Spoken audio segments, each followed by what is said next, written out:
Now, turning our focus to China's electric vehicle sector, where a fierce price war is reshaping the industry landscape.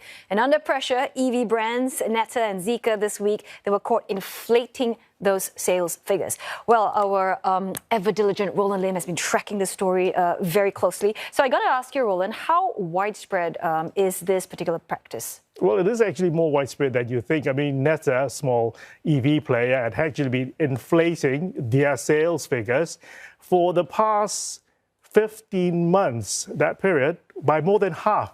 So they got away with it for that long. And then we had also Zeekr, which is the high-end brand of Geely, another big automaker.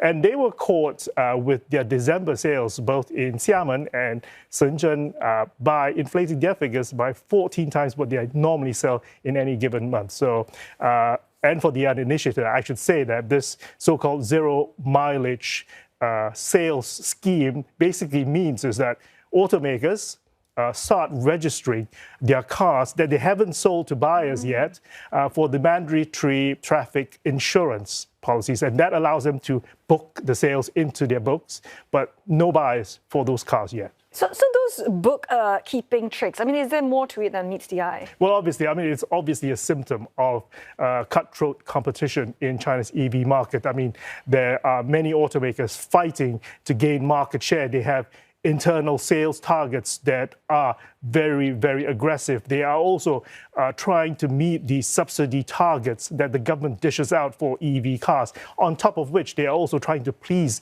their shareholders. So some of these buyers discovered later on when they bought these cars that, their insurance had run out, or, it was already halfway through and they had just bought a new car. So that's how this whole thing came about. And it is a cutthroat industry, as you've mentioned. The pressure just isn't on automakers, but on suppliers as well. Yeah, the price war has actually forced the automakers themselves to actually delay payments to their suppliers.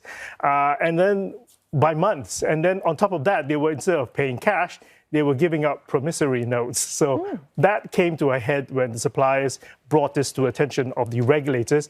The regulators dragged all 16 major automakers into a closed-door meeting and mandated that they need to pay their suppliers by 60 days. And that's what happens. And that's what happens since, I think. So 60 days. I mean, can they afford to keep that promise? Is it realistic? Well, they can barely do it. I mean, there was a Financial Times analysis which actually said that more than a third of Chinese listed automakers in China actually had negative working capital. Take BYD, for example, the biggest. They are $7.5 billion in deficit. So what they're doing is that they're actually funding their expansion program by actually delaying payments to their suppliers, because they're actually gaining more money from that instead of borrowing from, say, the banks or from the markets. So how much longer do you think this can go on for? Not much. There was a report by Alix Partners that says that 10 out of the 129 or more Chinese automakers out there will not turn a profit by 2030. So there's going to be a period of consolidation. So that's basically 1 in every 13 is probably going to go under, or they're going to be bought up.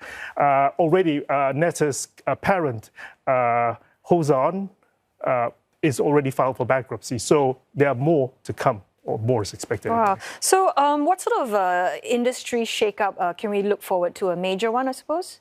It is. I mean, China's EV sector, it is very close to a tipping point. I mean, we are talking about the perfect wave here of chronic overcapacity, a race to the bottom for profits in terms of getting market share. And then, of course, on top of that, piling on is more regulatory scrutiny. So industry associations now telling the larger automakers, don't crowd out the market, make sure that the smaller guys can survive. And then on top of which, we also have market regulators telling the automakers now, no, this so-called zero mileage scheme will not work, and we want it to stop. So some analysts say that maybe in the next 12 months, we're going to see a huge consolidation of these automakers, simply because they cannot, with the cash crunch, as well as the intense competition, survive for much longer. And one even likened it to the property sector bubble with the demise of a top developer, China Evergrande, when it went bust. And that caused,